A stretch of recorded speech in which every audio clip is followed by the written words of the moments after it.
The road ahead, it twists and turns, and the sun beats down and it burns. But I keep on pushing through. And every step quicker than the last, my feet tread down this.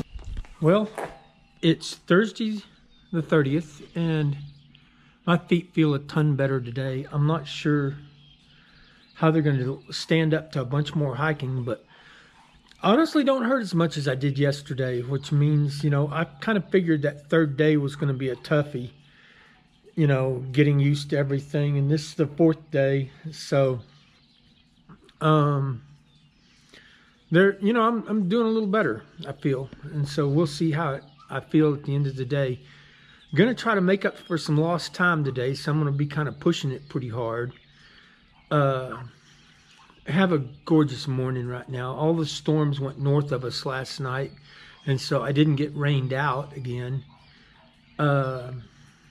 Pretty thankful for that. You know, I said a morning prayer and thanked, and was real thankful for that. And it's, you know, I'm hoping that bugs, that things are gonna smooth out here, and I can go ahead and still try to make it to church in Osceola by Sunday.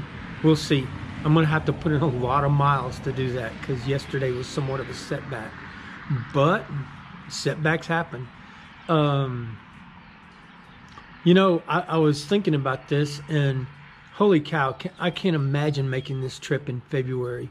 It had to be terrible. And I'm pretty sure, you know, there were a lot of husbands or wives that would have their doubts, and the other half of their relationship would say, oh no, we can make it, we can make it. And they had to support each other. And, you know, it had to be,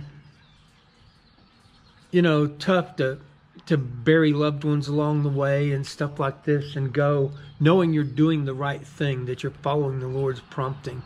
And I'll be honest with you, I wasn't sure when I got a prompting to try this trip that I would be up to it. And I started to just say, no, I don't have time. I'm trying to get a photography business going and some stuff like that. And, you know, it had been so easy just to have said, no, I can't do it right now.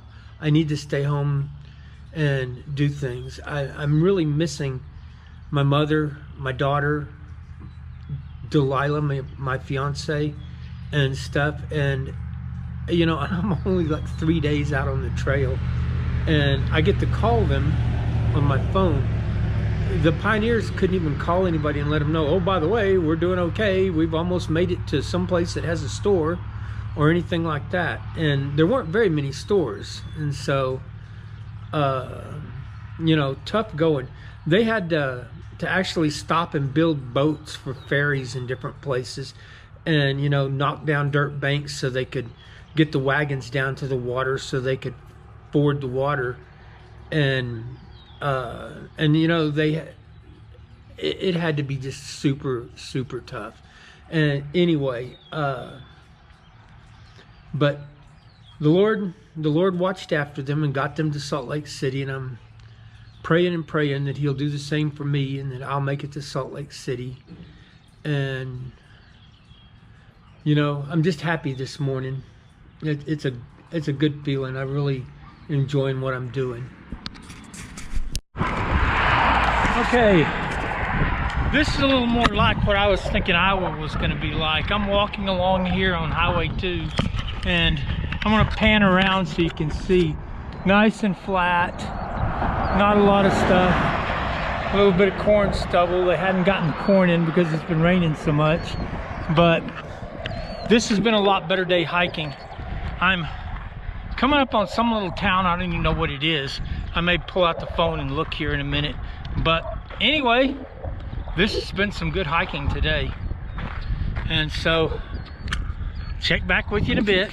Okay, I'm somewhere currently between Bloomfield and West Grove, maybe. But anyway, I'm hiking along here, and I wanted to say something about the ground around here. I'm going to pan the camera a little bit Wait till the big truck gets by. You'll notice that as you look at the water and stuff and all the ground, there's no rocks. The soil right here is extremely deep soil and pretty rich, which is why this is such great farmland. This is left over from the glacial deposition from the ice ages. That, you know, most of this soil probably was pushed off of Canada down into this part of the world, and then when the glaciers retreated, it left this big thick layer of soil, which earthworms and everything have turned up since. Speaking of earthworms, holy cow, do they have some earthworms. They've got these earthworms that are about maybe 14 inches long and about the size of your little finger. They're huge, just giant. And anyway, but I'll get back with you later. Well, I'm at a Mennonite Dutch country store, and it's pretty cool. They got a lot of neat stuff. They have like all kinds of rocking chairs and stuff, but inside they got homemade cheese and lots of stuff. I had a bologna sandwich, and she put 4 slices of bologna and a whole ton of cheddar cheese on it. And I sat there, put some jalapenos on there, and their jalapenos weren't very hot. I'm not sure what's going on with that, but snarf that down, feeling a lot better. The one problem I'm having is it's about to rain again, and I'm not sure what it is with Iowa and rain, but oh my gosh, they're getting a lot of rain. And I'm gonna pan around. See the weather out there? That's the direction I'm heading.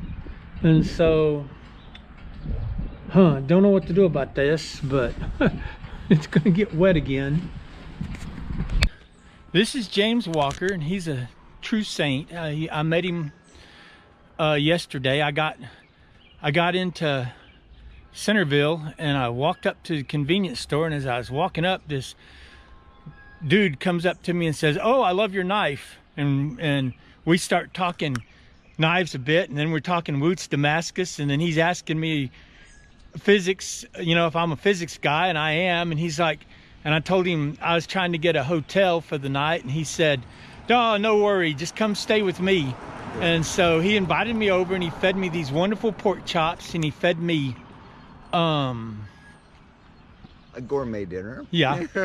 mandarin orange pork chops with mango and rice and cauliflower, and it's really good. And we talked a lot of physics, and we talked some about the Book of Mormon and different things like that, and talked about different types of blacksmithing, steel, and all kinds of topics and stuff. He's a super intelligent, super interesting guy, and God blessed me by putting him in my path to kind of help me out. And I just wanted to, you know, add him into a video here. This is, you know, when We've you're got a lot in common, Charlie. We've got a lot in common. So when you're walking along here and you need an angel, you know, maybe somebody like James will pop into your path. But it was a really good evening, and I'm about to start off and heading for Corydon tonight. And so, and he's had some really interesting time. I hope you continue to meet interesting people and be blessed on this trip, Charlie.